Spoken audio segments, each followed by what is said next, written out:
On the western frontier of Missouri, the American Civil War was not fought by organized armies, but by neighbors. Local bands of Southern bushwhackers waged a brutal guerrilla war against the occupying Union Army and pro-Union Jayhawkers. Loyalty to either side was dangerous, but being caught in between was often worse. A young man rode out to attend a wedding, standing among the guests as the bride and groom exchanged vows. During the celebration, a man named Asa questioned Horton about the number of armed men guarding the event. Horton replied that caution was necessary, warning that war was coming as tensions grew between the Jayhawkers and the Union Army. Asa argued that Lawrence, Kansas, and the abolitionists were far from Missouri, but Horton insisted the Union had eyes everywhere, claiming even the German settlers at Independence had formed a militia. A German man confronted Horton. If you refer to us Bodensley, you are sorely mistaken. Saying that while they might support the Union, they were Southerners too and wanted no part in the fighting. The argument heated until Asa stepped in and ended it. We are all old friends here. My home is no place, and this is no time for political quarrels. When the celebration ended, the guests saw off the newlyweds. Jack and Jake lingered behind talking about marriage. Both dismissed it as little different from slavery, and Jake said his poverty had spared him from being trapped in it. The bride's parents asked Jake to send their greetings to his father and invited him to bring him by sometime. Jake said his father preferred to keep working, but promised to try. Well, he's more comfortable working, you know. You must at the least bring Mr. Rodell some of the cake. I will, ma'am. Thank you. Later, Jake brought his father a piece of wedding cake and passed along the greetings. His father urged him to leave the next day for Mrs. Cruiser's place, warning that tensions were about to explode. Jake refused, saying these were his people and that he would not side with the Lincoln-loving Germans. His father reminded him that he was a Dutchman and expected him to obey. You will always be a Deutschman, a German to them, no matter with who you are friends. That night, gunfire shattered the quiet. Jake ran outside and saw Asa and his family being dragged from their home by Jayhawkers. Jack rushed over and said Jake's father had told him to hide. The Jayhawkers demanded that Asa reveal where his son was, but he refused. They killed him where he stood, left his wife and children behind, and rode off. Jack tried to charge after them, but Jake held him back, telling him they would only be killed too. A year later, Jake and Jack joined the Bushwhackers to avenge Asa's murder. During one raid, they posed as Jayhawkers and killed several men who had aided them. Afterward, one victim's wife begged them to kill her as well, unable to live without her husband. They refused, saying they did not kill women. Shoot me too, please. You don't hurt women, ma'am. As they prepared to leave, one man poured gasoline on the store. Shaken, Jake pleaded with him to spare the woman and her livelihood, since they had already taken her husband. The man ignored him, set the store on fire, and the group rode away. Come on, Jake. It's getting hot in here. Enough of this, boys! Later, Black John led Jake and the others to rejoin George Clyde, who was accompanied by Daniel Holt, a formerly enslaved man he had freed. One man spoke to Jake and Jack about George, praising him as a dangerous fighter. He added that some men crudely referred to Holt as George's pet nigger and warned them never to say it in George's presence. George Clyde's pet nigger. Don't call him that in front of George, though. Jake was uneasy at the sight of a black man carrying a gun. The man explained that Holt had grown up alongside George, that George trusted him completely and had taught him to shoot, making him a capable fighter. Even so, Jake remained uncomfortable. Yeah, well, a nigger with guns is still a nervous thing to me. Later, a group of bushwhackers stopped at a woman's house and asked for directions to Dora's place. She told them, then asked who they were. They said they were Southern men and hungry. Skeptical, she asked how she could know. One man said his name was Crawford and that he belonged to the 6 Point Creek Crawfords. She replied that she had known his father and invited them inside to eat. Oh, come on. Eat is what we have. While she prepared the food, Jake asked about her family. She said her husband was away and that her son was staying in the barn. When Jake asked if the boy was young, she said he was not, but had been injured in a fight. She kept him hidden because if the Jayhawkers found him, they would kill him. Jake suggested the son could ride and fight with them, but she firmly said he was done with that life. Oh, no, he won't fight. He's done with that. Jake and Jack went to the barn to speak with the injured man. Jake asked who he had fought with at Wilson's Creek, and the man said he had served under General Price. Jack noticed his missing leg and asked if he had expected such an outcome. The man said he had expected to be wounded. Jack asked why he had not avoided it, and the man replied that he thought a broken leg might send him home, not cost him the limb. They called him a fool. Jack offered help, saying General Price was a good man, but the man refused, saying his mother depended on him. When warned that the Jayhawkers would kill him if they came through, he said he did not care and would accept death. You are a fool. Cannonball, rip your leg. Jack raised his gun and aimed it at the man's face, telling him that if he truly wanted to die, he could grant it. The man broke down, admitting he was afraid and that his mother wanted him alive. Jack lowered the gun, took it from him, and told him his mother deserved better, urging him to help her however he could, even in small ways. The man agreed. Get yourself a stick to lean on, walk around a bit. They returned to the house and ate with the others. During the meal, one man asked Jake if he was interested in foreigners. Jake asked why. The man said that since Jake was Dutch, he might have Norse blood. Jack stepped in, saying his own parents had practically raised Jake and that he was as Southern as any of them. Jake may have been born a Dutchman, but my mom and pa practically raised him. Later, Jake was captured by Jayhawkers while sitting outside. They demanded to know where the others were, and he insisted he was alone. As they prepared to shoot him, the Bushwhackers suddenly opened fire from inside the house. Jake broke free and ran back inside as the Jayhawkers returned fire, struggling to aim because they could not see where the shots were coming from. John called for a ceasefire, warning that women were inside. The shooting stopped long enough for the woman and her daughter to come out. Control your fire! There's women in here! Knowing they could not hold the house, the Bushwhackers broke out the back and ran into the open field, firing as they went. The Jayhawkers answered with gunfire, killing several men on both sides. The fight was fierce and chaotic until the Bushwhackers reached their horses and fled, riding hard as the Jayhawkers chased after them. The Bushwhackers emerged victorious and captured several Jayhawkers. Jake soon recognized one of the prisoners as a man from his old neighborhood. Along with Jack, he questioned him about home, asking about the neighborhood, Jack's mother, and his father. The man said Jack's mother was doing well and that Jake's father came and went and had since aligned himself with the Union. Black John joined them, and George asked Jake to write a letter to the authorities. Take this down as for the Lexington Union News, so do it fine the way you do. In it, Jake demanded the release of two prisoners, Lloyd and Curtin, who were about to be hanged, offering the captured man in exchange. Jake then suggested sending one of the prisoners to deliver the letter as proof that hostages were being held. John agreed, and they sent the man off with instructions to persuade them as best he could.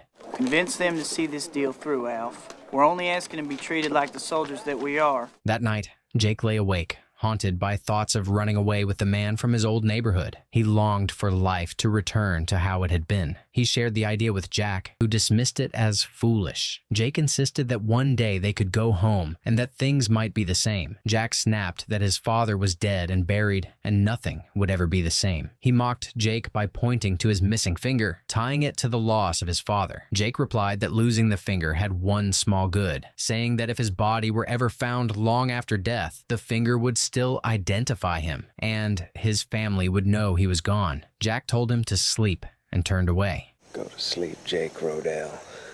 The next day, Jake learned that Lloyd and Curtin had been hanged the night before. The captives they had taken were not real soldiers, making the exchange meaningless. Furious, the men turned on the prisoners, beating them with the intent to kill. Well, forget it. Throw it down. I could have merely shot them. That night, Jake was given a bundle of letters taken from a writer and believed to contain Union intelligence. As he read through them, he realized they were only personal letters with no military value. A man named Pitt ordered him to read one aloud. Jake hesitated, saying it belonged to someone else, but Pitt insisted. The letter was from a mother who had sent two sons to fight. She wrote about their father, their neighborhood, how things were at home, and how deeply she missed them. Margaret is married since the frost of this year last. You wouldn't know it, for how could you? When Jake finished, the men were shaken. One said it sounded like his own mother. Another said all mothers were the same. A third disagreed bitterly, saying her sons would have killed them without hesitation. Remember one thing, her boys will kill you if they can.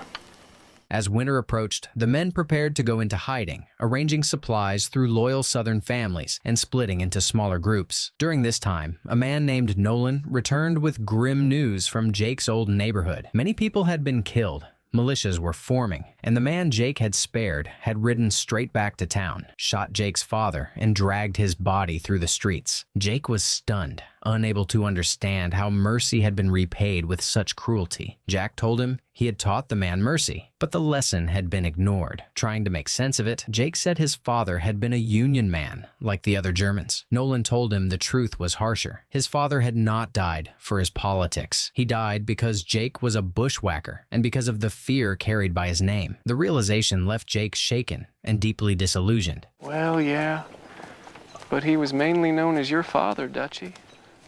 You got a reputation now. Jake, Jack, George, and Holt were assigned to the same group and placed under the care of a Southern man named Gable Evans, who agreed to shelter and supply them through the winter. When they met, Gable told them his son had been killed fighting at Independence, though his wife was managing as best she could. They offered their condolences, and Gable instructed them to stay hidden, promising to visit occasionally with food. The men then moved into the woods, digging into the earth and slowly building a concealed bunker that would serve as their refuge through the winter. Not long after, they heard a horse approaching and stepped outside to see Mrs. Evans, the widow of Gable's son, arriving with food. She greeted them warmly, apologized for the delay, and explained that federal patrols had made travel dangerous. Jack and George escorted her inside while Jake stayed outside with Holt. Inside, she asked to be called Sue Lee Shelley, saying she was a widow now and preferred her own name. They offered their sympathy and thanked her for the risk she had taken. She replied that they were the ones taking real risks, endangering their lives for people like her. Well,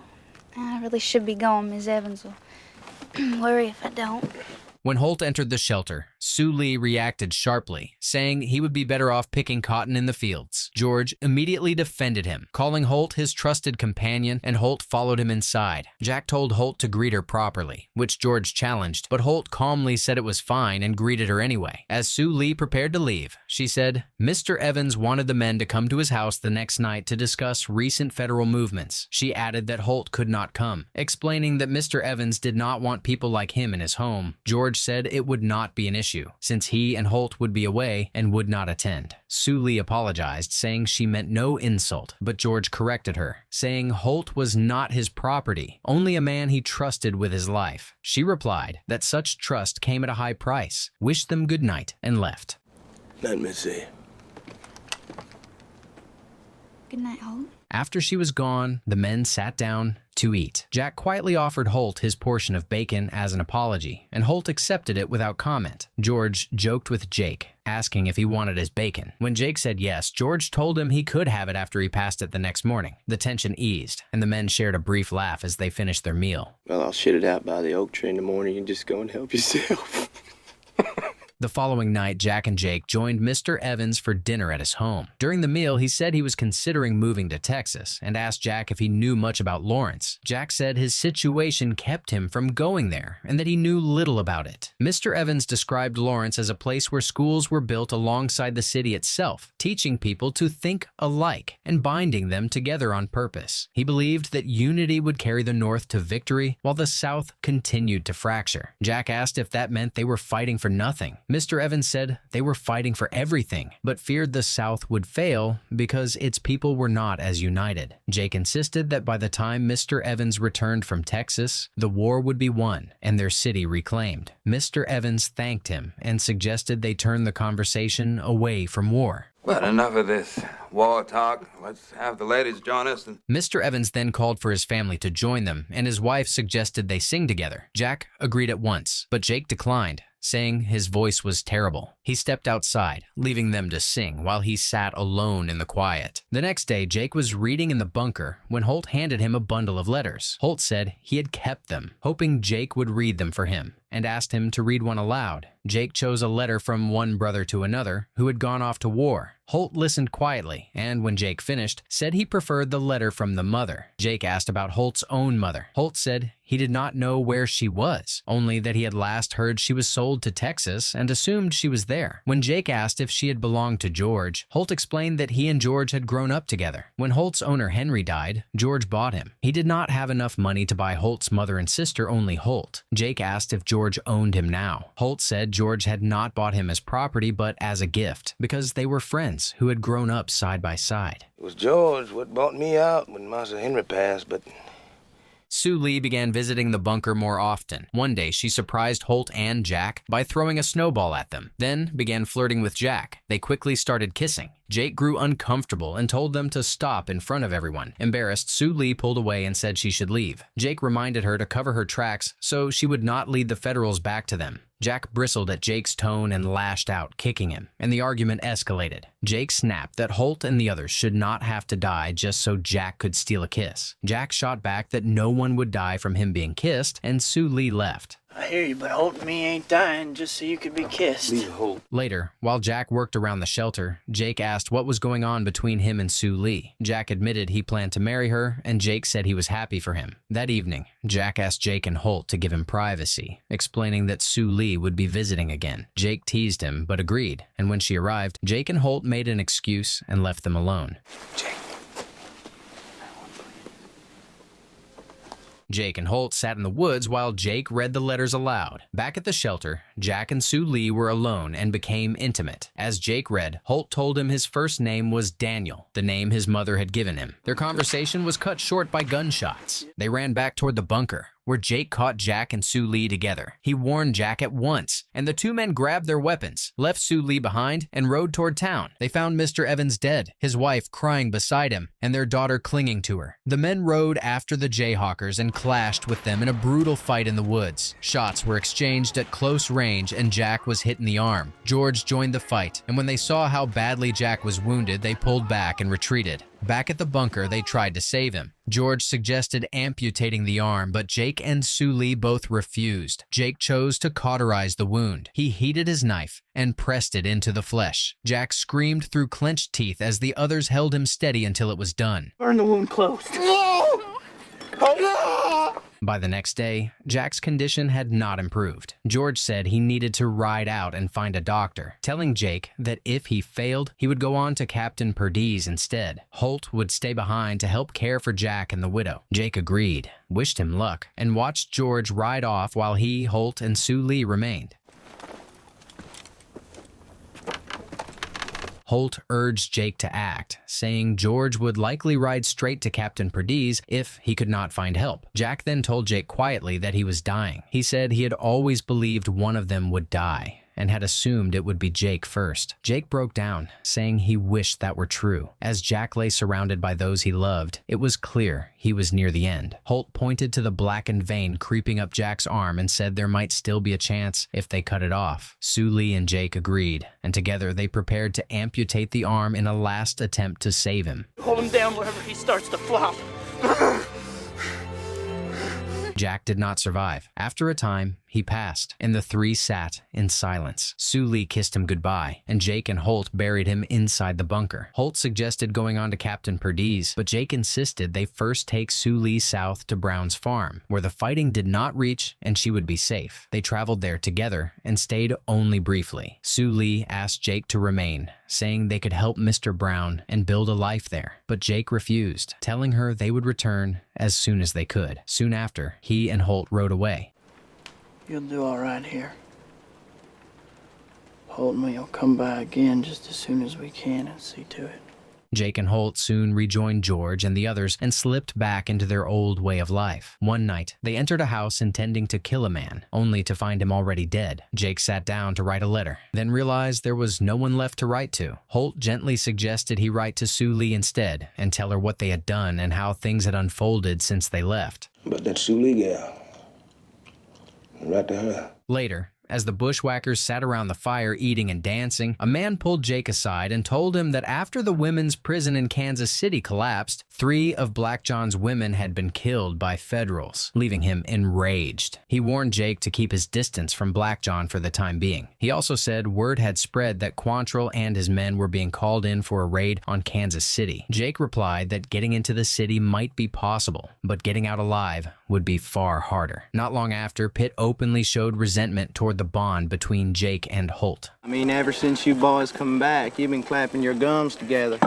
Regular as crones. Black John gathered the men and told them they must mourn and avenge the women and sisters they had lost. He said their women had been killed in Lawrence and swore he would ride there and slaughter every soldier he found. The Bushwhackers rallied behind him, mounted their horses, and rode toward Lawrence. Jake thought them fools, convinced they had no chance against Kansas's forces alone. After a long, brutal ride through the night, they reached Kansas City by morning. The Bushwhackers rode into the city and began killing every man they encountered. Civilian men were dragged from their homes and cut down in the streets. Amid the chaos, a man posing as a Southerner struck up a friendly conversation with George, saying he was glad the Southern men had arrived, and offered him a drink of whiskey, which George accepted. Nearby, a newspaper editor was pulled from his office and shot in front of his wife and son, the boy, forced to watch his father die.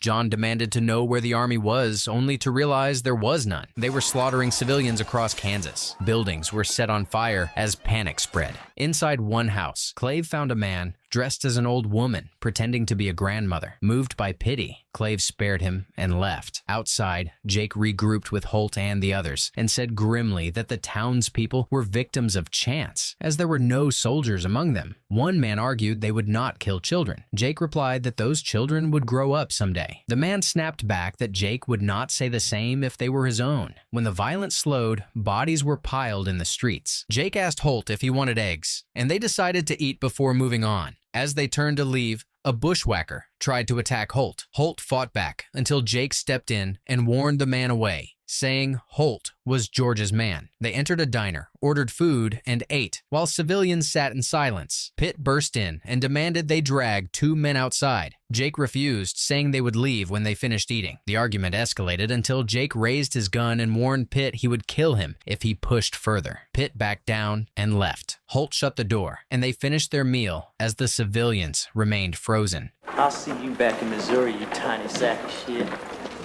You know where to find me. As the Bushwhackers prepared to ride out, George confronted the man who had been following him and killed him, exposing him as a pretender who praised Southern heroes. The city was set ablaze as the men withdrew, leaving burning streets behind. Women and children gathered their dead. The boy who had watched his father die found a drunken bushwhacker asleep in the street, took his gun, and shot him in revenge. On the ride back, John confronted Jake, accusing him of sparing lives and failing to follow orders. After John rode off, George told Jake quietly that he would help him however he could. Kansas forces soon picked up their trail and gave chase. The two sides collided, and the fighting turned brutal. The bushwhackers fell back into the woods, using the trees for cover as they opened fire. In the chaos, Pitt tried to shoot Jake from behind. Holt saw him and turned, but was shot by the Kansas army. George rushed to Holt, but a bullet struck George in the neck, killing him instantly. Holt collapsed beside him, crying and refusing to leave his body. Clave called to Jake, and together they dragged Holt away and mounted their horses. As they fled, Pitt fired again and hit Jake in the leg. Rage surged through Jake, but Pitt escaped. Wounded and barely upright, Jake rode on with Clave and Holt as they escaped the fight. Jake, Holt, and Clave rode south to the Browns' farm. They were welcomed by the Brown family and by Sue Lee, who sat with them and talked for a while. As they spoke, a baby began to cry. Sue Lee returned holding an infant and introduced her as Grace, Jack's daughter. Jake and Holt were stunned, but glad to see the child. Her name's Grace. Grace Shelley Childs, as far as I'm concerned. Not long after, Clave said it was time to leave. He spoke privately with Jake, telling him that Sue Lee had already been pregnant when she arrived, and that he believed Jake should marry her. Jake refused, saying he would not marry her, but would take care of her and the child. Clave replied that the Browns already treated her like family and wanted her safe there. He said his goodbyes and rode off, leaving Jake behind with the weight of what remained. It'll be took care of somehow when it can be. That's all I ask.